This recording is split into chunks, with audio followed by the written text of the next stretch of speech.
Sa height na 7 feet at 3 inches, tiningala siya sa mga role na may kinalaman sa pantasya at kababalaghan. Binansagan pa ngang pambansang kapre ng Pilipinas. Sa tuwing may napuputol na puno sa gubat, nakakalungkot pag wala kang kasama. Mas masaya ako pag nakikita ko ang mga tao sa labas. Si Raul Dilio. Hello, Jalisa! Pero nitong nakaraang linggo, ang kilalang artista na mataang nagbebenta na ngayon ng longganisa sa kalsada. Sabi nila, nagtitinda na lang daw ako ng longganisa. Totoo naman po, nagtitinda tayo ng longganisa. Siyempre, may pamilya ako at dalawang anak ko po na nag-aaral. Ayaw ko magluto ng pamilya ko.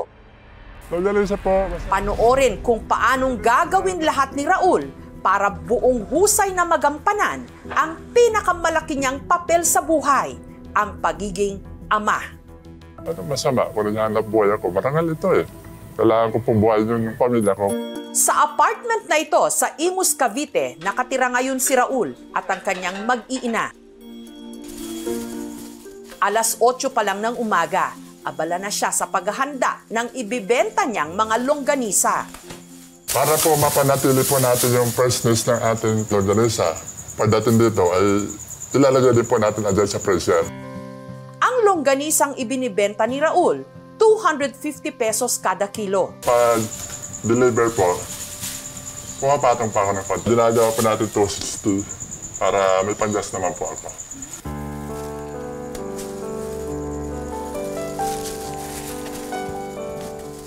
Sa araw na ito, magde-deliver siya ng mga order. Ang mga longganisa, ikinarga na sa kanyang tricycle. Pinataasan po talaga. Pag sa normal po na sukat ng mga tricycle, hindi po talaga ako kasya. Ito naman po unan, para medyo tumaas po ng konti yung aking pag-upo. Kasi pag wala pong unan, nahirapan po yung aking tuhod.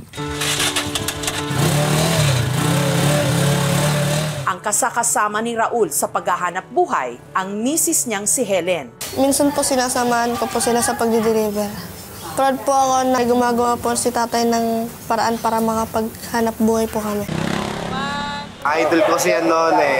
Siya gumaganap nung kapanoon na pinapalabas na yung nakakatao. Natutuwa nga po ako pag nakakasalubong ko. Ibang appreciation.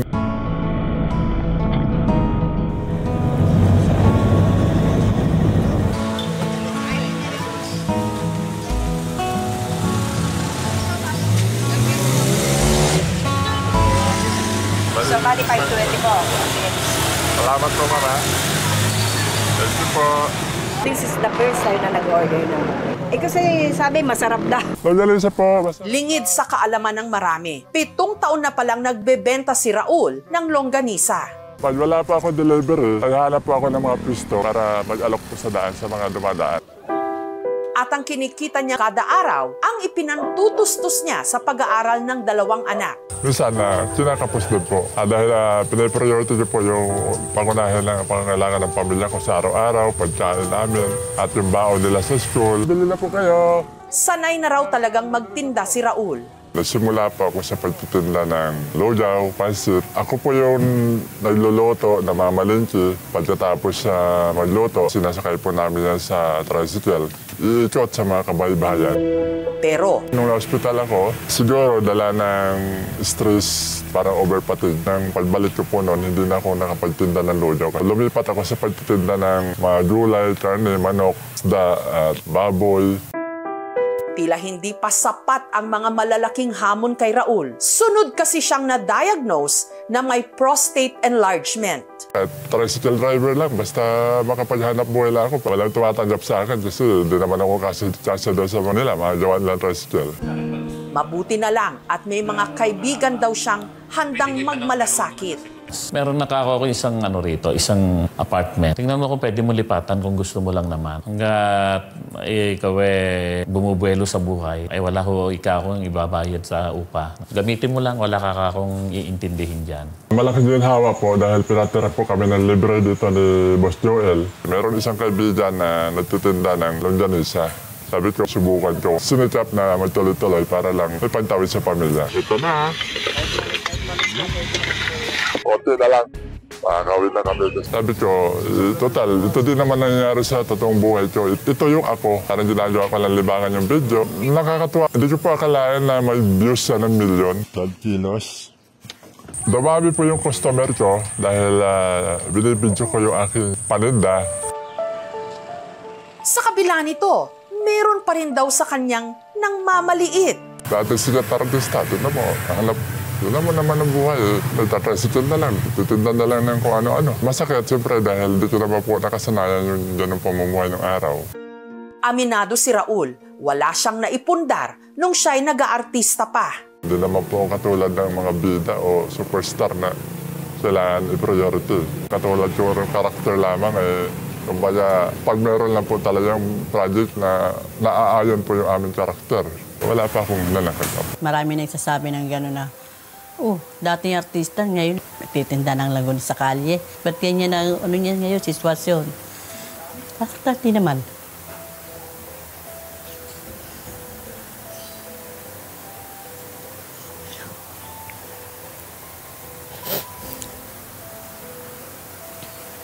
Wala na, ano na lang namin, binabaliwala na. Sanay pa ako medyo mahirap, ma'am, no? Pero hindi pa ako sanay na yung nilalait niya dahil sa hanap buhay mo. Taong 2017, naging daan ang Kapuso Mo Jessica Soho para mahanap ni Raul ang kanyang ina na si Carolina na 3 dekada na niyang hindi nakikita dito sa San Andres, Quezon. Magandang hapon po. Magandang hapon. May kilala po ba kayong Carolina Luna Dillo? Siya po'y wala na siya. Yung hinanap niyo. Paano po wala na? Namatay po siya ay February 20. Kawawa naman ang mama na mamay. Kayo pala yun. Ate, bakit kayo lang kayo nabati punta rito? Tagaling nung punta dito. Bakit kayo lang? Yun ay naghanap sa inyo. Yun ay naalala kayo nun. Kung namin alam po nila po ito.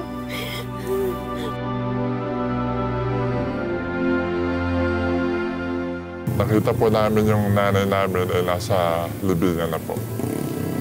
Kaya yun po yung pinakamasakit. Siguro kung nabubuhay yung mama namin, sana nayakap namin sana siya. Sana nagkasama kami muli. Sana naramdaman ko yung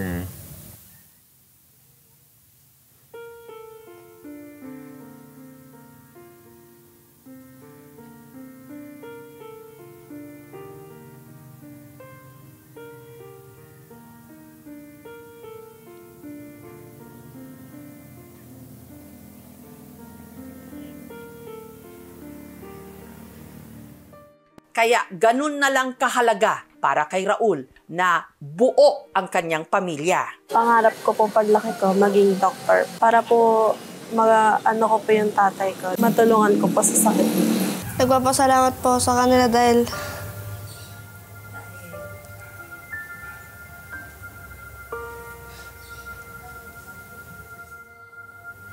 naiya po ako. Pinalaki po kami nila na maayos. I love you, Mama and Papa. pangarap ko po sa kanila, sana habang ako'y nabubuhay, sana matapos nila yung kanilang pag-aaral. Ngunit ang pinangangambahan niya, Sa kabila ng aking pagsisikap, meron po talaga ako nararamdaman. Hello. kaya ipinatingin namin si Raul sa espesyalista. At sa maniwala kayo't hindi, dito palang nakumpirma ni Raul na meron siyang gigantism. Meron siyang problema with the pituitary gland. Nagkokos ito ng overproduction ng growth hormones. Nagdudulot ng iba't ibang problema sa katawan niya. On my examination sa kanyang prostate, meron talaga siyang enlargement. Nararamdaman niya ito sa kanyang mga symptoms. 5 to 6 times daw siyang gumigising para umihi. And hopefully, ma-reverse lahat yung mga kanyang nararamdaman. Papasalamat po dahil po nabigyan niya ng kasagutan yung aking mga problema, lalo na ang aking kalusugan. Samantala, si Raul nakatakda ng ipagdiwang ang kanyang 49th birthday. Happy birthday to you! Kaya may inihandang maliit na sorpresa ang kanyang mga kaibigan para sa kanya. Happy birthday! Long life to Kuya Raul!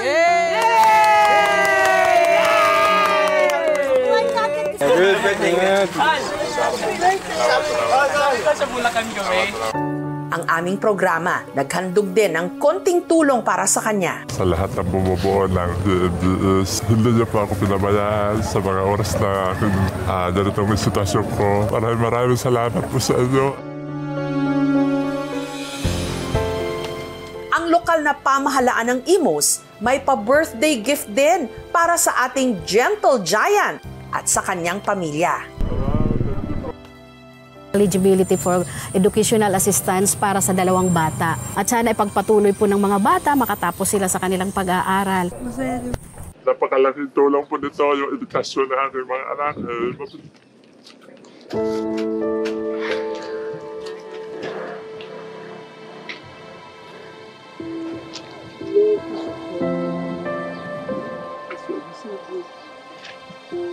Mag-aaral lang po mabuti. Ito po talaga ang lagi kong iniisip sa aking 2 anak. Sabi ko nga,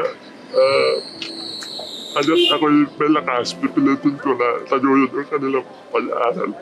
Napakalaking tulong po nito. Para sa isang napakalaking tao, Naglalesa po kayo. naging maliit at malupit ang mundo para kay Raul. Pero patuloy siyang lumalaban dahil mas malaki pa sa anumang higanting problema ang pagmamahal niya sa kanyang munting pamilya.